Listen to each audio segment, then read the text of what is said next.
अस्सलाम वालेकुम। तो अभी हम जैसे देख रहे थे एवरेज कॉस्ट के कंसेप्ट को।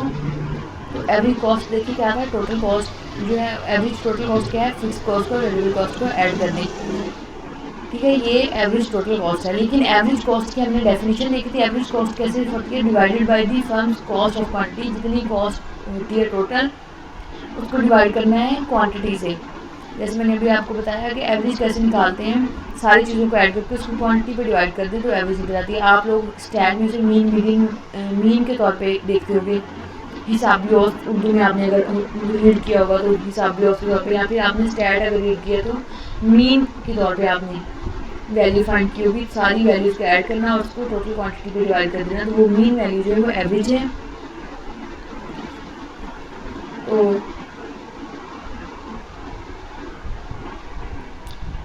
जैसे मैंने आपको बताया कुछ स्टूडेंट्स के 16, सपोज कर रही हूँ कुछ स्टूडेंट के 15 मार्क्स हैं, कुछ के 16 हो, कुछ के 17 हो, कुछ के 20 हो, कुछ के 21 हो। तो हम अब एवरेज रिजल्ट है कोई पूछे क्लास का, तो हम उन्हें सेपरेटली नहीं बता सकते कि इतने स्टूडेंट्स के इतने इतने के इतने। एवरेज रिजल्ट किस तरह बताया जाता है कि एवरेज रिजल्ट के लिए जितने टोटल स्टूडेंट्स हैं उनके मार्क्स को ऐड करके उनकी जितनी स्ट्रेंथ है उस पर डिवाइड करके तो एवरेज फाइंड हो जाती है। इसी तरह एवरेज के लिए टोटल जो होते हैं उसको टोटल को डिवाइड कर देना होता है उसकी क्वांटिटी पे। बिल्कुल इसी तरह एवरेज फिक्स्ड कॉस्ट क्या है, जितनी फिक्स्ड कॉस्ट है सबको एक यूनिट प्रोड्यूस करने की फिक्स्ड कॉस्ट, दूसरे यूनिट प्रोड्यूस करने की फिक्स्ड कॉस्ट, तीसरे यूनिट प्रोड्यूस करने की फिक्स्ड कॉस्ट। तो जितनी फिक्स्ड कॉस्ट है उसको सारी को जमा करेंगे और जितने यूनिट्स प्रोड्यूस किए हैं उसकी क्वांटिटी से डिवाइड कर देंगे, तो वो एवरेज फिक्स्ड कॉस्ट आ गई। इस तरह एवरेज वेरिएबल कॉस्ट है, ये सेकंड वाला देखें। जितनी वेरिएबल कॉस्ट एक यूनिट को प्रोड्यूस करने के दूसरे यूनिट को, तीसरे को, सबको ऐड करेंगे और जितने यूनिट टोटल प्रोड्यूस किए उसकी क्वांटिटी से डिवाइड कर देंगे, तो हमारे पास ये क्या आ जाएगा, एवरेज वेरिएबल कॉस्ट। उससे नेक्स्ट हम करें एवरेज टोटल कॉस्ट के ऊपर। तो एवरेज टोटल कॉस्ट क्या है, टोटल कॉस्ट वेरिएबल क्वांटिटी, जितनी टोटल कॉस्ट लगी है उसको क्वांटिटी में डिवाइड करेंगे तो एवरेज टोटल कॉस्ट बोलते हैं। इसको जस्ट एसी एवरेज कॉस्ट भी बोल सकते हैं। एवरेज कॉस्ट का मतलब भी ये होगा कि टोटल जितनी भी कॉस्ट है उसको क्वांटिटी से डिवाइड कर दिया तो वो एवरेज कॉस्ट निकल आई। वेरिएबल और फिक्स का मेंशन करना जरूरी होता है क्योंकि इसमें सिर्फ फिक्स वेरिएबल को लेकर बात की होती है, इसमें सिर्फ वेरिएबल चेंज हो रहे हैं उनको लेकर बात की होती है, लेकिन टोटल में सबकी बात होती है, इसलिए लिखना जरूरी नहीं है। तो मार्जिनल की भी हमने डेफिनेशन नहीं देखी है कि marginal cost measures the increase in total cost that rises from an extra unit of production. Extra unit produce करेंगे तो उससे उस पर जितनी कॉस्ट लगेगी वो मार्जिनल कॉस्ट होगी। हमने मार्जिनल प्रोडक्ट किया, मार्जिनल यूटिलिटी किया। मार्जिनल यूटिलिटी क्या था कि अगर एक एक्स्ट्रा यूनिट आप ले रहे हो, एक एक्स्ट्रा पानी का गिलास पी रहे हो, तो उससे जितनी यूटिलिटी में आपको चेंज आया, जो यूटिलिटी जितनी मिली। इस तरह मार्जिनल प्रोडक्ट था कि एक मजदूर लगाने से जितनी प्रोडक्शन है, दूसरा मजदूर लगाने से जितनी प्रोडक्शन है, उनका फ़र्क आपस में वो मार्जिनल था। जो चेंज आया उसके अंदर एक एक्स्ट्रा लेबर ऐड करने से जितना टोटल प्रोडक्शन में चेंज आया। इसी तरह टोटल मार्जिनल कॉस्ट है, जितनी टोटल कॉस्ट में एक यूनिट एक्स्ट्रा प्रोड्यूस करने से जितना चेंज आया। एक यूनिट एक्स्ट्रा प्रोड्यूस किया तो टोटल कॉस्ट में जितना चेंज आया, यानी कि एक लेबर से आपने प्रोडक्शन की है। तो जब आप मार्जिनल प्रोडक्ट की बात करेंगे, जब आप बात करेंगे मार्जिनल प्रोडक्ट की, तो उसमें क्या होगा, जितनी आपकी प्रोडक्शन है उसको जितनी आपकी जो आपको हर एक्स्ट्रा लेबर आ रहा है, आपको जितनी प्रोडक्शन दे रहा है वो मार्जिनल प्रोडक्ट थी। यानी कि एक लेबर आपको अगर 100 प्रोडक्शन दे रहा था, दूसरा आके 250 दे रहा था, तो उन दोनों का जो डिफरेंस था टोटल प्रोडक्ट में जितना ऐड किया दूसरे ने आके वो मार्जिनल था। इस तरह मार्जिनल कॉस्ट है कि अगर आप यूनिट प्रोड्यूस किया तो जितनी कॉस्ट उस अगला यूनिट को प्रोड्यूस करने में लगी तो वो मार्जिनल कॉस्ट में आ जाएगा। यहाँ पे नोटिस को क्लियर करने के लिए क्वेश्चन दिया, how much does it cost to produce an additional unit of output. एक एक्स्ट्रा यूनिट प्रोड्यूस करने के लिए आउटपुट का कितनी एडिशनल उस पर कॉस्ट लगती है। तो यहाँ पे मैंने कुछ फार्मूलाज को लिखा है। यहाँ पे मार्जिनल कॉस्ट का है change in total cost, change in quantity. जैसे वहाँ पे प्रोडक्ट में चेंज था टोटल में, वहाँ पे यहाँ पे क्वांटिटी चेंज इन क्वांटिटी को हम अक्सर नहीं लिखते। हमने जब लास्ट टाइम मैंने आपको प्रोडक्ट का बताया MP यानी कि मार्जिनल प्रोडक्शन का या मार्जिनल प्रोडक्टिविटी का बताया, तो मैंने सिर्फ आपको टोटल कॉस्ट का चेंज बता दिया कि आप टोटल कॉस्ट को चेंज करते जाएं। तो यहाँ पे मैंने चेंज इन क्यू नहीं लिखा, आपका जो मैंने प्रीवियस मार्जिन प्रोडक्ट पर करवाया चेंज इन क्यू नहीं लिखा, इसका मैं भी आपको बताऊंगी। लेकिन एक बात ध्यान रखें, ये चेंज है टोटल कॉस्ट में जितना अगले पर्सन के आने से चेंज आ रहा है, तो अगले पर्सन को भी इसमें ऐड करेंगे, यानी कि कितना टोटल कॉस्ट में चेंज आया, चेंज इन क्वांटिटी, कितने क्वांटिटी चेंज होने से, यानी कि कितना लेबर ऐड और हुआ तो कितना टोटल कॉस्ट में चेंज आया। इस तरह टोटल प्रोडक्शन के चेंज को अगर देखें, मार्जिनल प्रोडक्शन जो हमने पहले किया था एमपी, उसके लिए भी फार्मूला यही था, change in T total production divide by change in quantity. लेकिन हमने वहाँ पे जब कॉलम में फाइंड किया तो हमने क्या किया, चेंज इन टीपी जस्ट लिखा, चेंज इन क्यू को इग्नोर कर दिया, हमने वहाँ जिसको डिस्कस नहीं किया। ये क्यों इग्नोर हो जाता है, इसकी हम रीज़न डिस्कस करेंगे। इससे पहले हम देखें कि अगर हमारे पास एवरेज कॉस्ट है, एवरेज कॉस्ट मैंने आपको बताया आप टी ना भी लिखिए तो ए सी के साथ एवरेज कॉस्ट आप लिख सकते हैं। तो average cost is equal to T total cost divided by quantity. इससे अगर हमारे पास एवरेज कॉस्ट है तो हम फाइंड करनी है तो हमारे पास टोटल कॉस्ट है, हम उसे फाइंड कर सकते हैं। लेकिन अगर हमारे पास टोटल कॉस्ट गिवन नहीं है, एवरेज कॉस्ट गिवन है, अगर हमारे पास टोटल कॉस्ट गिवन नहीं है और एवरेज कॉस्ट गिवन है तो क्या करेंगे, इन्हीं फार्मूला से नेक्स्ट फार्मूलाज ड्राइव हो जाते हैं। आप कोई भी जितने भी फार्मूलाज यहाँ मैंने दिए हैं उनसे दूसरे फार्मूलाज ड्राइव कर सकते हैं। यहाँ पे क्या करेंगे, देखिए क्यू को दोनों साइडों पर मल्टीप्लाई करेंगे, ए सी से मल्टीप्लाई करेंगे और टी सी ओवर क्यू से मल्टीप्लाई करेंगे। तो इस साइड पे जो क्यू है वो इस क्यू के साथ कट जाएगा मल्टीप्लाई करने से और इसके साथ मल्टीप्लाई हो जाएगा। तो वहाँ पर टी सी का फार्मूला जो बनेगा ए सी मल्टीप्लाई बाई क्यू। तो अगर आपको टोटल कॉस्ट निकालनी है, आपके पास एवरेज कॉस्ट है, तो एवरेज कॉस्ट को आप उस क्वांटिटी के साथ मल्टीप्लाई कर देंगे तो आपके पास टोटल कॉस्ट आ जाएगी। इस तरह जितने ये फार्मूलाज प्रीवियस थे यहाँ पे ऐसे है, अगर आपके पास फिक्स कॉस्ट है लेकिन एवरेज कॉस्ट आपके पास एवरेज कॉस्ट है लेकिन फिक्स कॉस्ट नहीं है, तो कैसे फाइंड करेंगे, आप क्यू को दोनों साइडों पर मल्टीप्लाई करेंगे, इस साइड पे मल्टीप्लाई कर दिया, इस साइड पे भी, तो एफ सी यहाँ पे कट ऑफ हो जाएगा क्यू के साथ और हमारे पास फिक्स कॉस्ट किस चीज़ के बराबर हो जाएगी, average fix cost multiplied by quantity. तो इस तरह ये भी इस तरह हो जाएगा, क्वांटिटी मल्टीप्लाई होकर इस साइड पे आ जाएगी। तो वेरिएबल कॉस्ट अगर फाइंड करनी हो हमें तो एवरेज वेरिएबल कॉस्ट को क्यू से मल्टीप्लाई कर देंगे। ये उस सूरत में है जब हमारे पास एवरेज वैल्यूज़ हों और टोटल वैल्यूज़ ना हो। तो सारे फार्मूलाज इस तरह दूसरे के अंदर से निकल सकते हैं। तो ये प्रीवियस टेबल था उसमें से इन्होंने अब मार्जिनल कॉस्ट को अलग किया है, ये वाला टेबल था। यहाँ पे टोटल कॉस्ट देख लें, फिक्स कॉस्ट देखें 333 सारे $3 हैं। फिक्स कॉस्ट इसके अंदर टोटल कॉस्ट जो है वो चेंज हो रही है, पहले 3 थी फिर 3.30 फिर 3.80, एक इंक्रीजिंग ट्रेंड के साथ टोटल कॉस्ट जो है वो बढ़ती जा रही है और वेरिएबल कॉस्ट जो है वो भी इंक्रीज हो रही है। तो अब आपके पास या तो टोटल कॉस्ट होगी या वेरिएबल कॉस्ट होगी। फिक्स कॉस्ट एक कोई भी है, एक फिक्स्ड है, वो चेंज नहीं होनी, वो आप कोई भी ले सकते हैं। अगर आपको गिवन हो तो बहुत अच्छी बात है कि आपको फिक्स कॉस्ट गिवन है, अदरवाइज आप कोई भी फिक्स कॉस्ट ले सकते हो, ऑलमोस्ट एक गिवन होती है। तो टोटल कॉस्ट जो है वो देखिए, अगर आपका टोटल कॉस्ट आप वेरिएबल कॉस्ट कैसे निकालेंगे, देखिए इसके अंदर 3 ऐड किया, इसका मतलब है इन दोनों का टोटल में से फिक्स को माइनस करते जाएंगे, टोटल में से फिक्स को माइनस करते जाएंगे, कौन कॉस्ट आ जाएगी, वेरिएबल कॉस्ट आ जाएगी। जितनी टोटल कॉस्ट है उसमें से फिक्स को निकालते जाएंगे तो हमारे पास कितनी बच जाएगी, वेरिएबल कॉस्ट 3.80 हमारे पास टोटल कॉस्ट है, इसमें से 3 निकाल दिया तो हमारे पास वेरिएबल कॉस्ट कितनी बची, 80.80 सॉरी। हमारे पास टोटल कॉस्ट यहाँ पे देखिए 7.80 है, 6 नंबर पे 7.80 हमारे पास टोटल कॉस्ट है और इसमें से हमने फिक्स कॉस्ट 3 निकाल दिया तो हमारे पास कितना बच गया, 4.80। यानी कि हमारे जो वेरिएबल कॉस्ट है जो जिसमें चेंज आ रहा है, फिक्स निकाल दे तो बाकी वेरिएबल हो जाएगी। लेकिन अगर वेरिएबल गिवन हो और टोटल गिवन ना हो तो आपको पता है वेरिएबल और फिक्स को ऐड करते जाएंगे, इस वाले टेबल को इस वाले से कॉलम से ऐड करेंगे तो हमारे पास टोटल कॉस्ट आ जाएगी। यानी कि हम इस 3.3 को 30 को 3 से ऐड करेंगे, 0.80 को इस 3 से ऐड करेंगे, इस 6.30 को इस 3 से ऐड करेंगे तो हमारे पास टोटल कॉस्ट आ जाएगी। अगर टोटल कॉस्ट गिवन है तो फिक्स कॉस्ट को उसके अंदर से माइनस कर देना है। अगर आपके पास वेरिएबल कॉस्ट और टोटल कॉस्ट गिवन है, फिक्स कॉस्ट गिवन नहीं है, अगर वेरिएबल कॉस्ट गिवन है और टोटल कॉस्ट लेकिन फिक्स कॉस्ट गिवन नहीं है तो क्या करेंगे, टोटल कॉस्ट में से वेरिएबल कॉस्ट को माइनस करते जाएंगे तो आपके पास फिक्स कॉस्ट निकल आएगी। तो ये आपस में तीनों इंटरलिंक्ड है, आपके पास कोई दो हो तो आप तीसरा आसानी से निकाल सकते हो।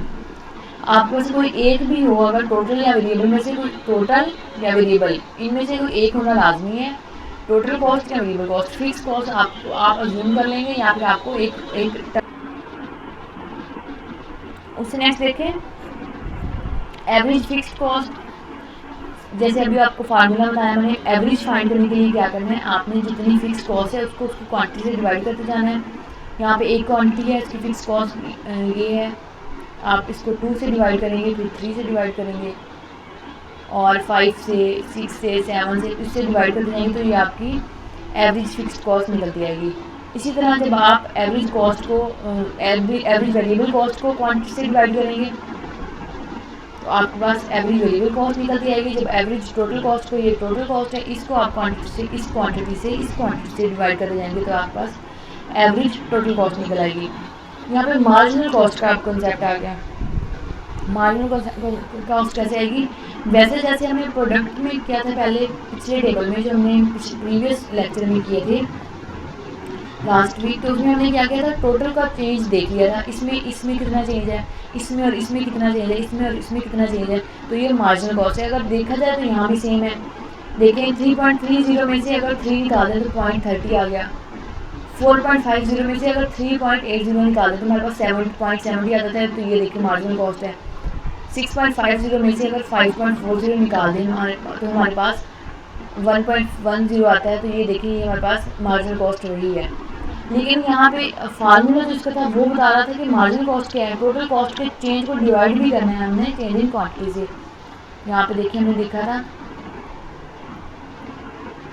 मार्जिनल कॉस्ट का क्या फार्मूला था, change in TC divided by change in Q. तो चेंज इन क्यू से हम डिवाइड क्यों नहीं करते, क्यों इसलिए नहीं करते कि चेंज इन क्यू जो हम यहाँ पे ले रहे हैं वो एक सिंगल यूनिट का चेंज है। जैसे कि हमने प्रोडक्टिविटी में लिया कि एक लेबर को ऐड किया, फिर दूसरे को किया, फिर तीसरे को किया, तो जब चेंज इन लेबर देखा जाए 2 को 1 में से माइनस करें तो 1 आएगा, 3 को 2 में से माइनस करें तो 1 आएगा, 4 को 3 में से माइनस करें तो 1 आएगा, 5 को 4 में से माइनस करें तो 1 आएगा। यानी कि चेंज इन क्यू कितना आ रहा है 1। चेंज इन क्यू कैसे फाइंड होगा, अगले क्यू को पिछले क्यू से माइनस कर दें, अगली क्वांटिटी को पिछली क्वांटिटी से माइनस कर दें, हर अगली क्वांटिटी को उसकी पिछली क्वांटिटी से माइनस कर दें तो वो चेंज आ जाएगा। इसका कितना चेंज है, 6 और 5 का 1 चेंज है। देखिए 1 का चेंज आ रहा है, 5 पहले थे अब 6 क्वांटिटी हो गई। तो ये हम इसको जब ये इनको माइनस करेंगे और इनके चेंज से डिवाइड करेंगे, यानी इसके चेंज को 6.50 और 7.80 को माइनस करके इनका जो चेंज आएगा हमारे पास इस चेंज से माइनस करेंगे। अगर इनको माइनस इस डिवाइड करेंगे इनके चेंज से तो वो एज इट इज आ जाएगा, क्योंकि 1 से डिवाइड करने पे वैल्यू को कोई फ़र्क नहीं आता। जैसे कि 3 को अगर 1 पे डिवाइड कर दो तो 3 का 3 आ जाएगा, 4 डिवाइड बाई 1 4 आ जाएगा, 100 डिवाइड बाई 1 100 आ जाएगा। तो नीचे जो अगर कुछ नहीं है तो थोड़ा हम अज्यूम भी 1 ही करते हैं, यानी कि 1 जो है वो डिवाइड करने से चेंज में वैल्यू में चेंज नहीं लेके आता, इसलिए हम यहाँ पे चेंज इन क्यू को अक्सर इग्नोर कर देते हैं। लेकिन जो इसका एग्जैक्ट फार्मूला अगर आपसे पूछा जाए तो ये है चेंज इन टोटल क्वांटिटी, चाहे वो प्रोडक्शन की हो, चाहे वो कॉस्ट की हो, चाहे जिस भी चीज़ की हो, change in total quantity divided by total production या total cost divide by change in quantity. तो इसका एग्जैक्ट फार्मूला ये है। तो आप ये लाजमी सारी चीज़ें निकाल के देखिएगा, आप अपने कॉपीज़ में यूँ कीजिएगा, आप फिक्स कॉस्ट लिख लीजिएगा 3 और आप लिख लीजिएगा टोटल कॉस्ट और फिक्स कॉस्ट 2 आप ये ले लीजिएगा टेबल इसके कॉलम्स, और बाकी आपने सारे की सिर्फ हेडिंग्स मेंशन करनी है, variable cost, average variable, average fix, average total, और आपने ये सारी चीज़ें फाइंड करनी है इन 2 चीज़ों से। मैं आपको एक असाइनमेंट के तौर पर भी काम दूँगी इसका। तो यहाँ तक होगी बात मार्जिनल कॉस्ट तक। ये इन्होंने सेपरेट वहाँ से निकाल के ये मार्जिनल कॉस्ट अलग से सेपरेट भी निकाल दिया आप लोगों के लिए। वैसे ही है जैसे आपने प्रीवियस टेबल है उसमें से उन्होंने मार्जिनल कॉस्ट को अलग से निकाल दिया है। टोटल कॉस्ट और क्वांटिटी इन 2 चीज़ों से मार्जिनल कॉस्ट निकलेगी। चेंज इन टोटल कॉस्ट लेंगे आप, पहले वाली कॉस्ट को दूसरे वाली कॉस्ट को पहले वाली से माइनस करेंगे, उसके बाद क्वांटिटीज़ का भी चेंज इसी तरह होगा, हर नेक्स्ट क्वांटिटी को प्रीवियस से माइनस करेंगे तो चेंज आ जाएगा उनका, तो उनको आपस में डिवाइड कर देंगे। तो ये इन 2 कॉलम्स को यूज़ होकर आपकी मार्जिनल कॉस्ट निकल आएगी। तो आपने एक बात आप ध्यान में रखें, आप प्रैक्टिस नहीं करेंगे तो आपकी प्रैक्टिस नहीं होगी। मैंने आपको आपकी टाइम मैंने आपको बुक से कुछ भी नहीं देना। मैंने लास्ट टाइम आपको कंसेशन दी थी, आपको बुक से दिया था, आप लोग खुद से पढ़ने के आदी नहीं रहे हो। आप लोगों ने तैयारी नहीं की अपने पेपर की और आप लोगों ने कॉपी पेस्ट करने की कोशिश की, नेट से सर्च करने की कोशिश की। तो मैं अब आपको ऐसा पेपर दूंगी कि आपको खुद से सारा करना पड़ेगा। तो बेहतर ये है कि आपको साथ के साथ काम कर लेंगे। मैं आपको बार बार वार्न कर रही हूँ कि बेहतर ये है कि साथ के साथ सारी प्रैक्टिस करें, क्योंकि आपके किए हुए में कैसे हट के कुछ भी नहीं आएगा। लास्ट टाइम मैंने आपको टेस्ट दिया था, मैंने आपको मेडिकल क्वेश्चन भी सेम उसी असाइनमेंट में से दिया, जैसे मैंने आपको असाइनमेंट दी थी। मैंने सेम आपको जो आपका दूसरा क्वेश्चन था चेंज इंक्रीज डिमांड और सप्लाई वाला, मैंने आपको वो भी सेम दिया। अच्छा, मैंने आपसे एक और बात डिस्कस करनी थी, मैं इसको कंप्लीट करने के बाद आपसे डिस्कस करती हूँ। यहाँ पे आपने जितनी कॉस्ट कर्व्स हैं, जितना ये पूरा टेबल है, इसको आपने जो आपने ये लिए हुए हैं पर और ग्लासेस क्वांटिटीज ली हुई है, क्वांटिटीज को आपने लेना है और एक साइड पे आपने कॉस्ट को लेना है। तो आपने जितनी भी कॉस्ट कर्व्स हैं सारे ड्रा कर देने हैं और मार्जिनल कॉस्ट कर भी जितने भी कॉस्ट कर्व्स हैं सारे के सारे आपने ड्रा कर देने हैं। तो आप वर्टिकल एक्सिस पे आप क्वांटिटीज ले लोगे और हॉरिजॉन्टल एक्सिस पे और वर्टिकल पे आप ये बाकी सारी चीज़ें लेके सारे कर्व्स ड्रा करोगे। यहाँ पे उन्होंने एग्जांपल के तौर पे ड्रा किए हुए हैं। तो यहाँ पे देखिए मैंने ना आपका एग्जैक्ट बुक में से नहीं लिया हुआ डाटा, तो इसलिए मैंने कुछ पिक्स यहाँ पे कॉपी पेस्ट लगाई हुई हैं। ये चीज़ मैंने कॉपी पेस्ट करके लगाई हुई है किसी और जगह से, नेट वगैरह से, तो आपको ये एज इट इज़ नहीं मिलेगा, लेकिन आपने खुद से सारे बनाने हैं। जैसे ये क्वांटिटीज लोअर पे ली हुई है, देखिए हॉरिजॉन्टल पे और वर्टिकल पे टोटल कॉस्ट का कर्व लिया है, तो टोटल कॉस्ट का कर्व ड्रा कर दिया है।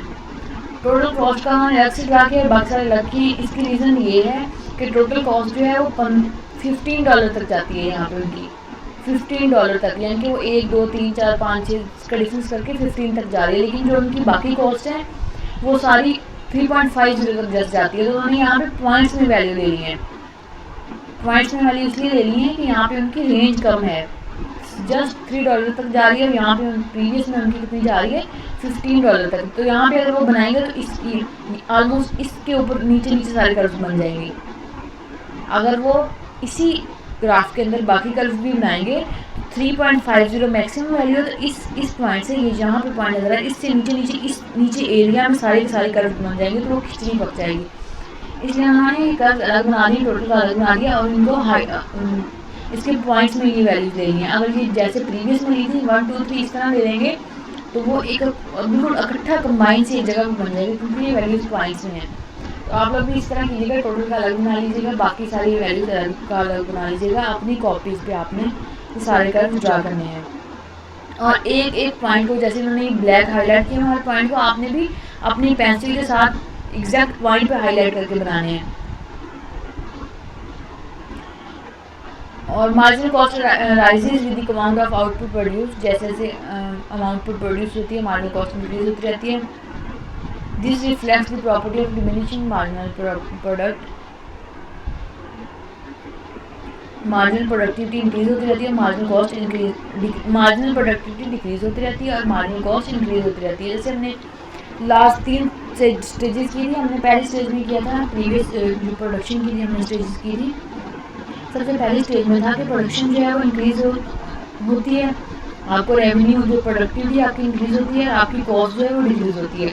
सेकंड स्टेज में क्या था कि दोनों चीज़ें कांस्टेंट रहती हैं, प्रोडक्टिविटी भी और कॉस्ट भी। और थर्ड में क्या था, थर्ड स्टेज में यह था कि आपकी प्रोडक्टिविटी कम होना शुरू हो जाती है, आपकी कॉस्ट बढ़ना शुरू हो जाती है। तो ये चीज़ है यहाँ पे, जैसे डिमिनिशिंग मार्जिनल यूटिलिटी थी, डिमिनिशिंग मार्जिनल प्रोडक्ट था, उसको रिफ्लेक्ट कर रहा है। जैसे जैसे प्रोडक्टिविटी कम होती जाती है कंपनी को कॉस्ट ज़्यादा बेयर करनी पड़ती है। जैसे मैंने आपको बताया कि एक जगह पर बहुत सारे वर्कर्स लगा दे, सबको वेज देनी पड़ जाए हमें, तो उनकी प्रोडक्टिविटी कम हो जाती है, क्योंकि वो एरिया कम है, जगह कम है, उसमें बहुत ज़्यादा प्रोडक्टिविटी एक्स्ट्रा एक लिमिट से ज़्यादा प्रोडक्टिविटी हो ही नहीं सकती। तो थोड़ी सी जगह पर या थोड़ी सी मशीनों के साथ एक लिमिट से ज़्यादा प्रोडक्टिविटी नहीं हो सकती। उसमें वो लेबर्स लगाते रहेंगे, लेकिन वो जब उन लेबर्स को लगाने का कोई फ़ायदा नहीं हुआ, एक्स्ट्रा में कॉस्ट बेयर करनी पड़ेगी। इनकी कॉस्ट तो उनकी कम नहीं होगी, वेजेस तो सबको देनी पड़ेंगी, लेकिन उस वक्त में क्या होगा, उनकी प्रोडक्टिविटी कम हो जाएगी। जैसे कि 6 मशीनों पे एक वक्त में कितने वर्कर्स काम कर रहे हैं, सपोज करें आप 60 मजदूर काम कर रहे हैं, 60 लेबर्स काम कर रहे हैं एक मशीन पे, अब एक वहाँ पे मशीन्स कितनी है, 2 से 3 मशीन सपोज करें आप, वहाँ पे एक फैक्ट्री में 2 से 3 मशीन हैं और वहाँ पे एक मशीन पे 60 काम कर रहे हैं, तकरीबन 180 टोटल लेबर है जो वहाँ पे काम कर रहे हैं। अगर वो उसी टाइमिंग में और लेबर्स को बढ़ाते जाएंगे कुछ टाइम तक तो प्रोडक्टिविटी इंक्रीज होती है, फिर आहिस्ता आहिस्ता उसके बाद प्रोडक्टिविटी डिक्रीज होना शुरू हो जाती है, फिर वो लेबर्स का रश लग जाता है, वहाँ पे काम इतना ज़्यादा नहीं होता, उन्हें वेस्ट तो सबको देनी पड़ेगी, तो फिर वहाँ पे क्या होता है, कॉस्ट जो है वो इंक्रीज होना शुरू हो जाती है, प्रोडक्टिविटी डिक्लाइन होना शुरू हो जाती है। Cost curves and ratios, the average total cost curve is U shape, आप बनाएंगे ATC, average total cost curve तो यू शेप का होगा, at very low levels of output average cost is high because fixed cost is spread over only a few units. Fix cost और average cost का ज़्यादा difference नहीं होगा। Average total cost declines as output increases, output increase होती है तो average cost कम से कम होती जाती है। एवरेज टोटल कॉस्ट यानी कि जितना ज़्यादा प्रोडक्शन होती जाएगी टोटल कॉस्ट उतनी कम होती जाएगी। Average total cost starts rising because average variable cost rises substantially. ये आप फाइंड करेंगे टेबल से आपको सारी चीज़ें समझ आ जाएंगी, और खासतौर पे आपने कर्व भी ड्रा करना है तो आपको सारी चीज़ों की समझ आएगी।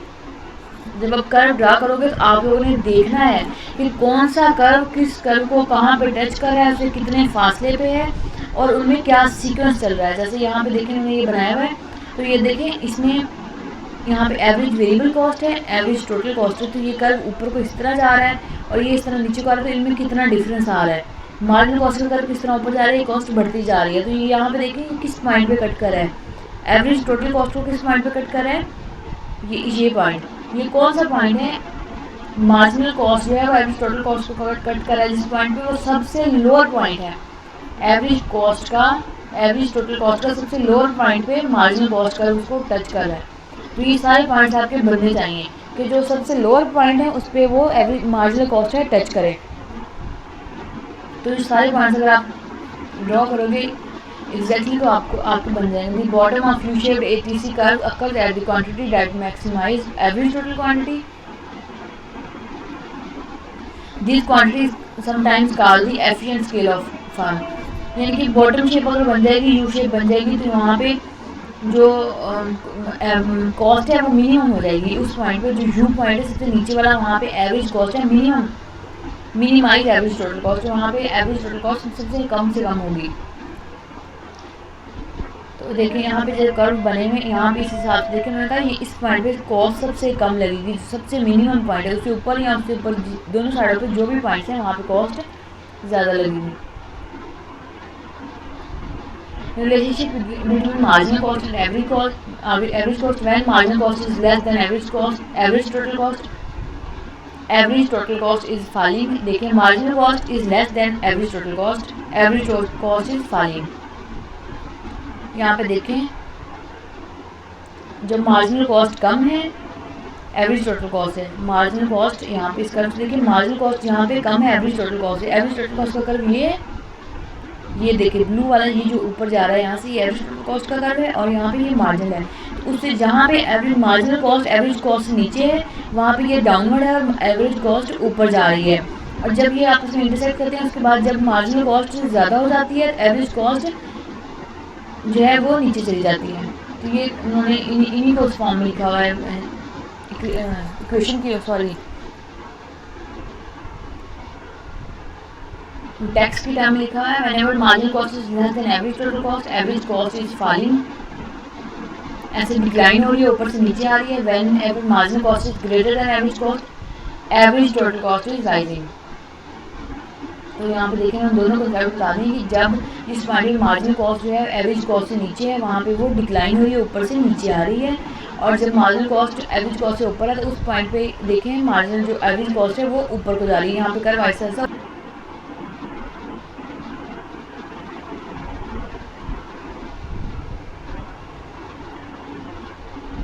marginal cost rises with the amount of output produced। This reflects the property of diminishing marginal utility। ये हमने आई थिंक देख लिया है, ये सारी चीज़ें यहाँ पे थे।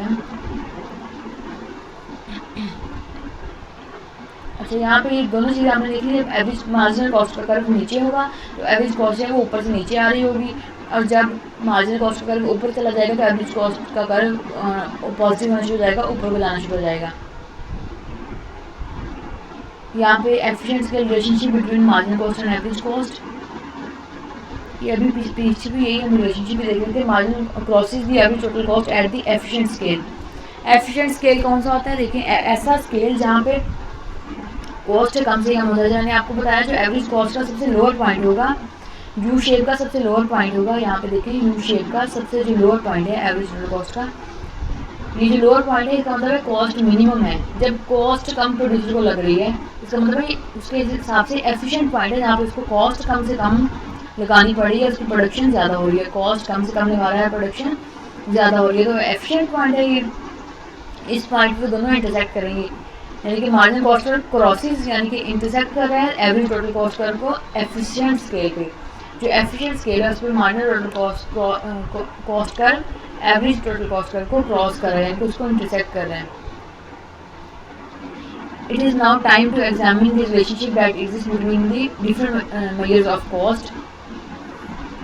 यहाँ पे देखिए उन्होंने कर्व एक सपोज किए, कर्व सारे बनाए हैं दोबारा से अगेन, और उनके रिलेशनशिप को देखा है। अब उन्होंने पहले गैप कम लिया था, 0.25 के गैप से सारी वैल्यूज़ ली थी, अब उन्होंने 0.50 के गैप से सारी वैल्यूज़ ली हैं और उनके क्लियर रिलेशनशिप को देखने की कोशिश की, उनका रिलेशनशिप क्या है। तो आप इसका देखिए मार्जिनल कॉस्ट का कर्व किस टाइप का बन रहा है, आप गौर से देखिए। इसके बाद ये सारे कर्व्स किस शेप के बन रहे हैं आपके। तो जो marginal cost decline as first and then increases due to diminishing marginal product. Marginal cost का जो कर्व है पहले डिक्रीज होता है फिर इंक्रीज होना शुरू हो जाता है। जैसे हमने कहा कि मार्जिनल कॉस्ट प्रोडक्टिविटी के ऑपोजिट है। जब हमने प्रीवियस आपका टॉपिक किया था लास्ट वीक में, तो वहाँ पे हमने प्रोडक्ट का कर्व बनाया था, वो इस शेप का था, यहाँ से शुरू होकर ऊपर को ऐसे जा रहा था। जहाँ पे प्रोडक्टिविटी मैक्सिमम थी उस पॉइंट पे कॉस्ट मिनिमम थी। जब प्रोडक्टिविटी डिक्लाइन होना शुरू हो गई कॉस्ट इंक्रीज होना शुरू हो गई। जो कर्व आपने तब बनाए होंगे कॉस्ट और प्रोडक्टिविटी का कर्व, तो इन्होंने यहाँ पे यही बात की कि डिमिनिशिंग मार्जिनल प्रोडक्ट के अकॉर्डिंग जब प्रोडक्टिविटी इंक्रीज होना शुरू हो जाती है तो कॉस्ट इंक्रीज होना शुरू हो जाती है। तो यहाँ पे कॉस्ट कर्व इंक्रीजिंग ट्रेंड लेके जा रहा है। तो आप जो प्रीवियस लेक्चर था उसमें काइंडली आप कोशिश कीजिएगा, जो आपके प्रीवियस वीक के लेक्चर्स थे प्रोडक्ट में, उसमें आप बना के देख लीजिएगा। आपने मार्जिनल प्रोडक्ट का और मार्जिनल कॉस्ट का दोनों के कर्व बनाने हैं। उसमें मैंने आपको टेबल्स दिए थे, 3-4 टेबल थे आपके लास्ट में, तो वो आपने उसमें से MC और MP दोनों कर्व बना के देखने हैं। तो उनका रिलेशनशिप चेक करना है कि किस पॉइंट पे दोनों जो हैं उनके लोअर और अपर मैच हो रहे हैं, किस पॉइंट पे अगर कोई डिक्रीज़ हो रहा है तो दूसरा इंक्रीज़ हो रहा है। तो आपको सारे रिलेशनशिप की समझ आएगी। तो जहाँ पे वो कर्व इस तरह का बनेगा जिसका मतलब है जहाँ पे प्रोडक्टिविटी मैक्सिमम होगी वहाँ पे कॉस्ट मिनिमम होगी, कॉस्ट कम से कम और प्रोडक्टिविटी मैक्सिमम। जब प्रोडक्टिविटी डिक्रीज होना शुरू हो जाएगी वहाँ पे कॉस्ट इंक्रीज होना शुरू हो जाएगी। वो कर्व इस टाइप का बनेगा। तो आपने सारे कर्व अब वाले भी लाजमी बना के देखने हैं, आपने प्रैक्टिस करनी है। प्रैक्टिस के बगैर आपका काम नहीं होगा और अब पेपर में आपको कोई राइट नहीं होगी। आपने सारे कर्व को ड्रॉ करने हैं एक एक पॉइंट के साथ। तो आप स्केल लें, पेंसिल लें, रेजर लें और शार्पनर लें और बराए मेहरबानी इन सारे आप कर्व की प्रैक्टिस कर लें। और कर्व की एक्सप्लेनेशन आपको मैंने अब लिख के दी थी, आपने उस तरह एक्सप्लेनेशन करनी है कि कौन सा कर्व है, उसका कहाँ पे लो पॉइंट है, कितनी तकरीबन वैल्यू पे, और सारी वैल्यूज़ को आपने क्लियरली आइडेंटिफाई करना होता है।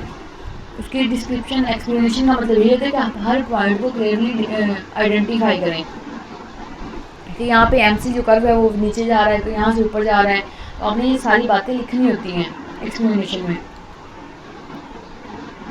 आप शार्पनर लें, आप स्केल लें और पेंसिल लें और सारे कर्व्स को ड्रा करें लाजमी। मार्जिनल कॉस्ट के जो आप हमने किया, जो प्रीवियस वीक में हमने प्रोडक्टिविटी के चैप्टर्स किए थे वहाँ पे प्रोडक्शन के, उनको भी। 3 important properties of cost curve. Marginal cost eventually rises with the quantity of output. The average total cost curve is U-shaped. The marginal cost curve crosses the average total cost at the minimum of average total cost. जो previous बातें हमने read कर ली हैं सारी।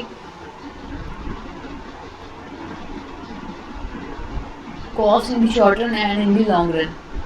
अच्छा, हमने short run में बात की थी कॉस्ट जो है फिक्स भी हो सकती है, वेरिएबल भी हो सकती है। For many firms that division of total cost, यहाँ पे देखें पहली लाइन से, for many firms that division of total cost between fixed and variable cost depends on the time horizon being considered, time कितना कंसीडर हो रहा है उसके हिसाब से शॉर्ट रन और लॉन्ग रन बनता है। शॉर्ट रन ऐसा पीरियड जिसमें कुछ कॉस्ट फिक्स रह जाए, कुछ को वेरी किया जा सके, और लॉन्ग रन ऐसी कॉस्ट जहाँ पे सारी की सारी कॉस्ट जो है वो वेरिएबल बन जाए, यानी कि मशीनरी बदल सकती है, ज़मीन भी बदल सकती है, खरीदी ज़्यादा जा सकती है, फैक्ट्री बड़ी बन सकती है, नई मशीनें खरीदी जा सकती हैं। तो शॉर्ट रन ऐसे पीरियड जिसमें कुछ चीज़ें फिक्स रहती हैं, कुछ को बढ़ाया जा सकता है, जैसे लेबर की शिफ्ट्स को बढ़ा लिया, एक्स्ट्रा लेबर को ऐड करके उनको नाइट ड्यूटी में रख लिया। तो ये इस तरह के डिविजन आती है लॉन्ग कॉस्ट में, लॉन्ग रन में और शॉर्ट रन में। Because many cost are fix in the short run but variable in the long run. जैसे कि मशीनरी है या फिर फैक्ट्री है, वो शॉर्ट रन में फिक्स होगी वही कॉस्ट, लेकिन लॉन्ग रन में वही कॉस्ट वेरिएबल बन जाएगी। अब firms long run cost curve differ from it short run cost curve, different होता है, इसलिए दोनों कॉस्ट कर्व डिफरेंट होते हैं। क्योंकि अभी देखा आपने कि लॉन्ग रन के जो कर्व हैं, लॉन्ग रन में हर जो कॉस्ट है वो वेरिएबल हो जाती है, तो इसलिए उनमें डिफरेंस आ जाता है। तो यहाँ पे देखिए 3 लॉन्ग रन कर्व बनाया हुआ है रेड कलर में, सॉरी पर्पल से कलर में यहाँ पे लॉन्ग रन कर्व बना हुआ है, और ये जो ब्लू कलर है ये शॉर्ट रन कर्व हैं। तो ये देखिए शॉर्ट रन कर्व हैं सारे ये तीनों। तो अगर लॉन्ग रन कर्व में ये चीज़ ऊपर आ रही है तो इस पॉइंट पे आ रही है तो इकोनॉमीज ऑफ स्केल है, यहाँ पे अगर आ रही है तो कॉन्स्टेंट स्केल है, और यहाँ पे आ रही है तो डिसइकोनॉमीज ऑफ स्केल है। यानी कि यहाँ पे कॉस्ट जो है, ये रेड कर्व जो है ये कॉस्ट का कर्व है, रेड कर्व टोटल कॉस्ट का कर्व है, रेड कर्व जो है वो टोटल कॉस्ट का कर्व है। तो जो टोटल कॉस्ट है वो इस पॉइंट पे जहाँ पे डिक्लाइन होगी वहाँ पे अगर वो शॉर्ट पीरियड में भी उस पॉइंट पे मिनिमम है, शॉर्ट पीरियड में भी इस पॉइंट पे मिनिमम है तो वो कांस्टेंट है, उसको कांस्टेंट रिटर्न्स टू स्केल बोलेंगे।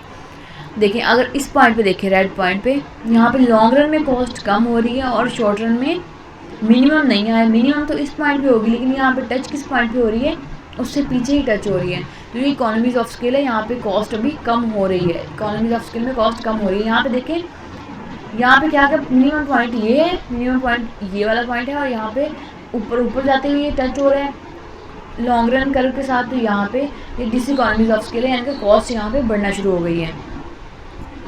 तो सिर्फ आपके यहाँ पे इसके 3 यहाँ पे डेफिनेशन कर लीजिएगा, आप कर्व बना के देख लीजिएगा। आपकी बुक में बहुत सिंपल सा कर्व बना हुआ है, इसमें लॉन्ग बना हुआ है, उसके अंदर short different economies of scale बने हुए हैं शॉर्ट करके। आपकी बुक के अंदर ये टॉपिक है, सिर्फ आपने उसको उसमें जो कर्व है उसे ड्रा करके देखना है, उसमें आपने उसकी डेप्थ में नहीं जाना, सिर्फ उन कर्व्स को आपने लॉन्ग कर्व बनाना है, लॉन्ग कॉस्ट का कर्व बनाना है, उसमें शॉर्ट रन कॉस्ट के कर्व को ड्रा करके आपने इकोनॉमीज ऑफ स्केल को अलग कर देना है, डिसइकोनॉमीज ऑफ स्केल को और कांस्टेंट रिटर्न्स टू स्केल को रेफर। अच्छा यहाँ पे इकोनॉमीज ऑफ स्केल क्या है, यहाँ पे जो अभी हमने ये देखा, इसमें इकोनॉमीज ऑफ स्केल पहला पार्ट इकोनॉमीज ऑफ स्केल है, जहाँ लॉन्ग रन कॉस्ट डिक्रीज हो रही है और शॉर्ट रन कॉस्ट मिनिमम नहीं है। यहाँ पे दोनों डिक्रीज है, दोनों मिनिमम है, उस पॉइंट पे क्या होगा, कांस्टेंट होगा, यहाँ पे इंक्रीजिंग है तो यहाँ पे होगा डिसइकोनॉमीज ऑफ स्केल। तो इसकी डेफिनेशन है, economies of scale refer to the property whereby long run average cost falls at the quantity of output increases. Long run cost जो है वो फॉल हो रही है।